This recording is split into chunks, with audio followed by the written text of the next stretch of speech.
দর্শক, বর্তমান অন্তর্বর্তী সরকার বা সরকারের নেতৃত্বে যিনি রয়েছেন আমাদের শ্রদ্ধাভাজন অধ্যাপক ডক্টর মোহাম্মদ ইউনূস, তিনি তো একজন বিখ্যাত অর্থনীতিবিদ। তিনি ম্যাজিক দেখাচ্ছেন।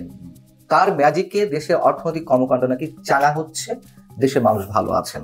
এতটাই ভালো আছেন, এতটাই ম্যাজিক তিনি দেখাচ্ছেন, যার বদৌলতে দেশের জনগোষ্ঠীর একটি বড় অংশ অতি দরিদ্র হতে চলেছেন। এই হিসাব, এই তথ্য আমাদের নয়, আন্তর্জাতিক বিভিন্ন সংস্থার। রমজানের মধ্যে যখন সবজির দাম কম ছিল, তখন অনেকেই আক্রমণ করছিলেন যে কেন শুধু সরকারের সমালোচনা করি, এই যে সবজির দাম কম, কেন সেটি নিয়ে ভালো কিছু বলছি না। কি অদ্ভুত এক রাষ্ট্রে বাস করি আমরা। সবজির দাম কম, সেটি নিয়ে প্রশংসা করতে হবে, অবশ্যই প্রশংসা করতাম যদি কিনা সত্য হতো। সবজির দাম কম ছিল, এটা সত্য কথা, কিন্তু কি কারণে কম ছিল এটা নিয়ে বলার কি আছে? এবং সেই সময় এটি বলেনি যে যা হতে চলেছে সেটি হোক, তারপরে নয় বলা যাবে।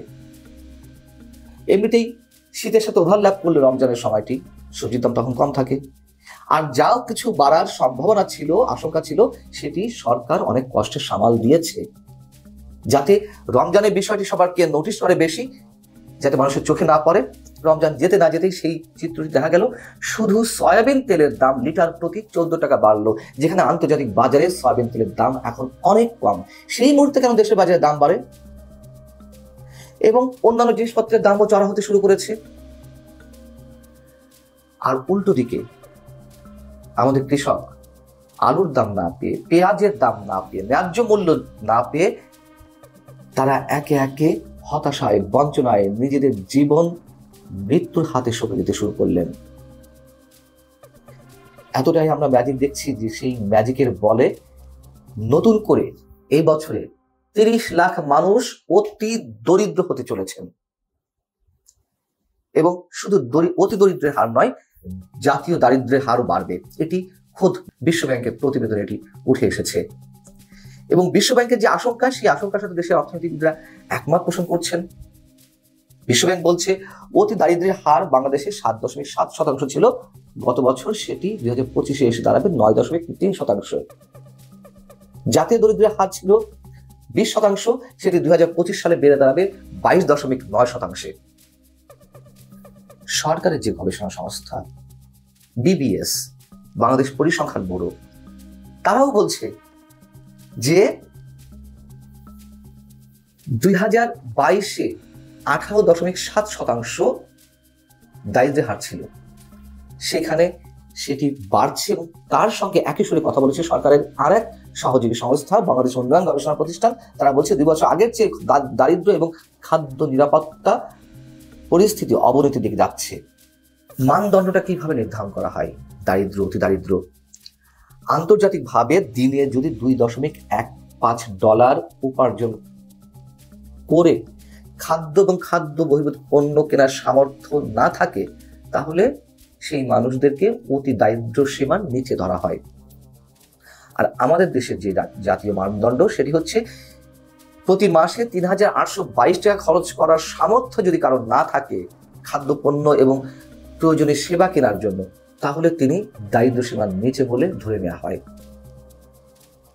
সেই হিসেবে 2022 সালে যে জনসংখ্যা ছিল আদমশুমারি বা জনশুমারি অনুযায়ী 17 কোটি, সেই হিসেবে নতুন করে আমাদের এখানে অতি দরিদ্র সংখ্যা, দরিদ্র মানে অতি গরিব মানুষের সংখ্যা দাঁড়াচ্ছে 1,58,00,000।